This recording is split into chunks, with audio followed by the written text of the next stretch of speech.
আসসালামু আলাইকুম প্রিয় শিক্ষার্থী, তোমাদেরকে জানাই তোমাদের চ্যানেলে স্বাগত। আজ আমরা ফিজিক্সের একটা টপিক নিয়ে আলোচনা করব, সেটা হলো প্রাস। আর একটা প্রশ্ন আমরা সলভ করব, প্রাসের গতিপথ অধিবৃত্ত।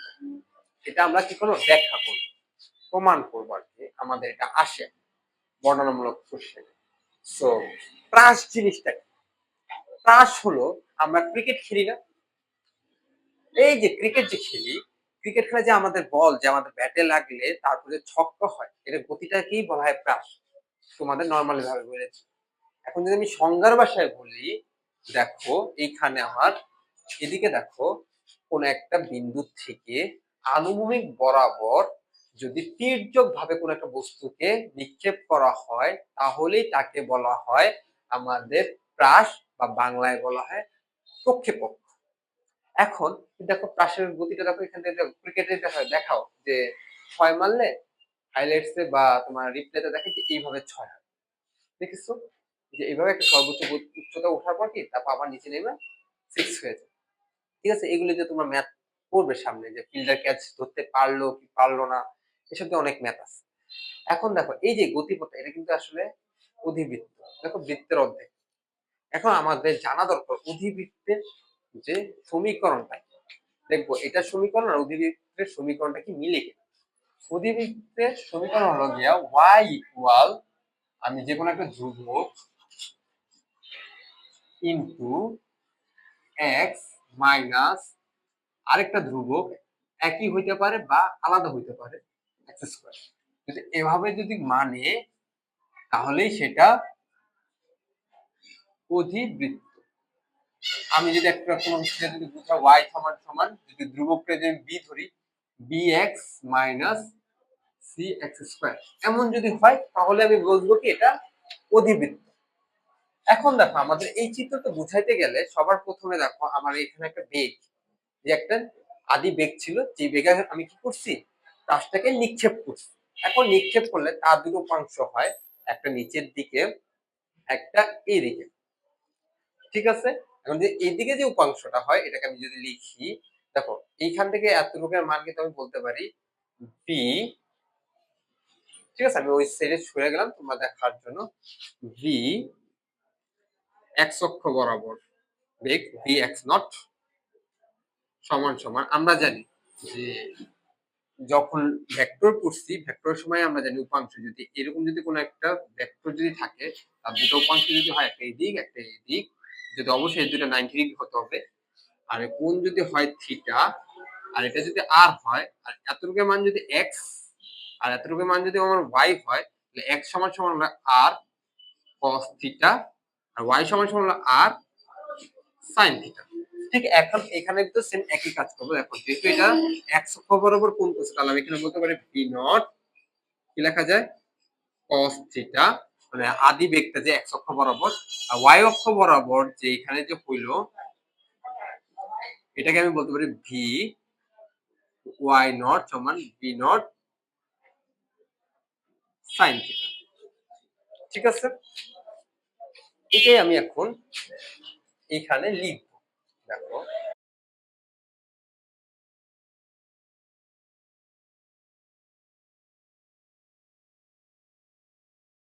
ওকে, এখন লেখা শেষ। ধরি প্রাসটাই, এখন দেখো এখানের মধ্যে আমার যে প্রাসটা, প্রাসের মধ্যে দেখো, ধরি এই প্রাসটা এখান থেকে আসার সময় এই যে এখানে কোন একটা বিন্দুতে একটা সময় আমি ধরে নিলাম, এই সময়টাকে আমি ধরে নিলাম পি বিন্দু। ধরি পি সময় পর প্রাসের অবস্থান পি এক্স কমা ওয়াই, মানে কি দেখো পি এক্স কমা ওয়াই বলতে বুঝেছি আমার এই যে এই বিন্দুটা যদি মানে এক্স অক্ষ বরাবর আমি একটা টান দিই, যদি লিখি এইখান থেকে এই পর্যন্ত মান হলো গিয়ে আমার এক্স। আমি যদি এখান থেকে যদি এই পর্যন্ত ধরি, ঠিক আছে, আমি এখন এটা মুছে ফেলি, যেহেতু আমার এখন কাজে লাগতেছে, আমি এখানে যেহেতু এখানে লিখিয়ে দিচ্ছি, এখান থেকে এতটুকু হলো আমার ওয়াই। ওকে, তার মানে আমার বোঝা গেল, আমার দেখো এখানের মধ্যে এক্স অক্ষ বরাবর আমার মানটা, এই যে দেখো এক্স অক্ষ মানে আনুভূমিক বরাবর আমি এই যে পি বিন্দু বরাবর যে একটা লম্ব টানি, এই দূরত্বকে আমি এক্স ধরছি, আর ওয়াই অক্ষ বরাবর লম্ব টানলে এই দূরত্বকে আমি কি ওয়াই ধরছি। আমরা জানি এক্স অক্ষ বরাবর কোনো ত্বরণ থাকে না পাশে, আমি লিখে দিই এক্স অক্ষে ত্বরণ, ঠিক আছে, এক্স অক্ষের ত্বরণ কমা এ এ নিচে ছোট করে এক্স লিখলাম, যদি লিখি তাহলে সমান 0, আর ওয়াই অক্ষের ত্বরণ এ ওয়াই সমান, যেহেতু দেখো নিক্ষিপ্ত বস্তু তাহলে অভিকর্ষজ বলের কি ত্বরণের বিপরীত দিকে কাজ করছে, কারণ অভিকর্ষজ ত্বরণ নিচের দিকে কাজ করে, আর আমার বলটাকে আমি উপর দিকে নিক্ষেপ করতে চাই, এখানে ত্বরণ মাইনাস জি। ঠিক আছে, এতটুকু আমাদের বোঝা হয়ে গেছে। সো এখন দেখো আমি যদি বলি, দেখো আমার এক্স অক্ষ বরাবর সরণ হচ্ছে কত, এক্স অক্ষ বরাবর সরণকে আমি যদি এক্স ধরি তাহলে আমি বলি এক্স অক্ষে সরণ কমা ছোট হাতের এক্স, এটাকে আমি ছোট হাতের এক্স ধরে নিচ্ছি, সমান আমি বলতে পারি যে আমার এই যে এই পর্যন্ত যে বেগটা ভি এক্স নট যে বেগ ইনটু টি, টি মানে সময়, ঠিক আছে, বা এক্স সমান আমি ভি এক্স নট এর মান আমি এখানে পাইছি V naught cos theta not, এখানে নট দিইনি, দুঃখিত, নট দেওয়া লাগবে, যেটা আমি এখানে নট দিচ্ছি, নট ধরছি দেখে লিখছি, যদি এখানে তোমার নট না ধরো তাহলে আমরা নট দিতাম না, যেহেতু ধরা হয়েছে তাহলে লিখলাম, তার সাথে গুণ টি, বা এখানে আমি টি এর মানটা বের করব, টি সমান সমান যদি লিখি টি সমান সমান কি লেখা যায় এখানে, এটা পুরাটা নিচে এসে পড়ে, তাহলে x by p naught cos theta naught, এটাকে আমি একটা সমীকরণ দিলাম। Okay, clear. এখন আমাদের এই চিত্রটা হয়তো লাগবে না, আমি এই চিত্রটা মুছে ফেলতেছি, যেহেতু তোমরা এটা বুঝতে পারছো, না হলে আমি অপোজিট এখানে লিখতে পারতাম, তারপর আমি এখানে মুছে ফেলতেছি। এখন দেখো ওয়াই অক্ষে সরণ, ওয়াই অক্ষের সরণ তোমরা একটু ভিডিওটা পিছনের দিকে যে দেখবে, আমাদের ওয়াই অক্ষ মানে উপরের দিকে ছিল, উপরের দিকে সরণ, তাই ওটাকে আমি ওয়াই ধরছিলাম, লেখা আছে দেখো, একটু পিছনের দিকে রিভার্স করলে দেখতে পারবে ওয়াই ছিল, ওয়াই সমান সমান, তাহলে আমি এখানে লিখব ভি ওয়াই নট মাইনাস, যদি ধরো প্লাসই লিখতে পারো, প্লাস বা মাইনাস যেটাই লেখো, প্লাস হাফ এ ওয়াই টি। ওকে, আর আমি পরবর্তী লাইনে বা ওয়াই সমান ভি ওয়াই নট এর মান আমি এখানে জানি, এটাই লিখতেছি v naught sine theta naught u t plus half a t square.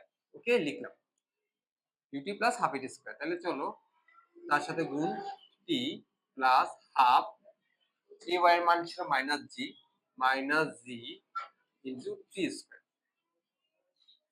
Okay, বা ওয়াই সমান v naught sine theta into t এর মান কিন্তু আমি এখানে জানি, উপরে এক্স নিচে কত V naught cos theta not plus, এটা প্লাসে মাইনাসে মাইনাস আমি ডিরেক্ট দিয়ে দিই এখানে, মাইনাস হাফ জি ইনটু এখানে এক্স নিচে কত same V naught cos theta not পুরোটা উপরে কি ফুল স্কয়ার, আমার এখানে ছিল UT plus half a t square, এই সূত্র থেকে আমি আনতেছি, বা y ইকুয়াল, আমি এখানে দেখো এটা কাটাকাটি যায়, যদি আমি এখানে এইভাবে লিখি sine theta not by cos theta not into x plus এখানে half g into x square, নিচে লেখা যায় v not square cos square theta not. Okay, তারপরে দেখো এখানে যদি আমি লিখি y ইকুয়াল, এখানে লেখা যায় টেন থিটা নট, তার সাথে আমি এখানে এক্স লিখলাম, সরি এখানে মাইনাস ছিল, বা এখানে যদি আমি লিখি জাস্ট এক্স স্কয়ারকে আলাদা রেখে বাকি সবগুলো একসাথে লিখবো, তাহলে এখানে লেখা জি, নিচে লেখা 2 V not square cos square theta, এইটা থিটা নট, তার সাথে কত এক্স স্কয়ার। এখানে দেখো এটা একটা কনস্ট্যান্ট, আবার এটাও একটা কনস্ট্যান্ট পুরাটা মান, এখন লিখবো এখানে টেন থিটা নট ও g by two v naught square cos square theta ধ্রুবক হওয়ায় হওয়ায় ধরি ধরি সেম টেন থিটাকে তুমি যে কোনো একটা সংখ্যা ধরতে পারো। মানে কি ধ্রুবক বলতে বোঝা হলো এটার আর এটার একটা ফিক্সড মান আছে। মানে তুমি থিটার মান যতই ধরো না কেন ওই অনুযায়ী টেন থিটাকে একটা ফিক্সড মান দিবে। ঠিক আছে, এটাকে বলা হয় ধ্রুবক। এখন দেখো এটাকে আমি ধরে নিলাম বি, আবার এই যে same g two v naught square cos square theta naught সমান কত সি। এন্ড বলতে পারো স্যার আপনি এ বি ধরলেন না কেন? আমি চাইলে এ বি ধরতে পারতাম, যদি আমি এটাকে এ ধরি তোমরা অনেকে এটাকে ত্বরণের সাথে কম্পেয়ার করে ফেলবে, এই জন্য আমি এটা এখানে এ ধরিনি, তাহলে আমি এখানে A B A R B ধরতাম। সো আবার আমি বলছিলাম যে সমীকরণটা থেকে bx সি এক্স স্কয়ারের মতো হবে। দেখো এই সমীকরণটা পরবর্তী লাইনটা এরকম হয়ে যেতে, সুতরাং y ইকুয়াল, এটা যেহেতু বলছি b ধরবো, b x মাইনাস এখানে কি লেখা যায় পরে c এক্স স্কয়ার, যা যা অধিবৃত্তের সমীকরণ। সুতরাং সুতরাং দিয়ে আমি চাইলে এই লাইনটা লিখবো, লাস্ট এই লাইনটা এখান থেকে লিখে দিলাম যেহেতু আমার নিচে জায়গা নেই। সুতরাং তিনটা ফোঁটা দেওয়াই সুতরাং বোঝায়। সুতরাং পাশের গতিপথ কি একটি অধিবৃত্ত। দেখো কত সহজেই আমাদের এই পাশের গতিপথটা জানা হয়ে গেল, কিভাবে এটার গতিপথ কি অধিবৃত্ত। তো আশা করি তোমরা এই টপিকটা বুঝতে পেরেছো। ধন্যবাদ।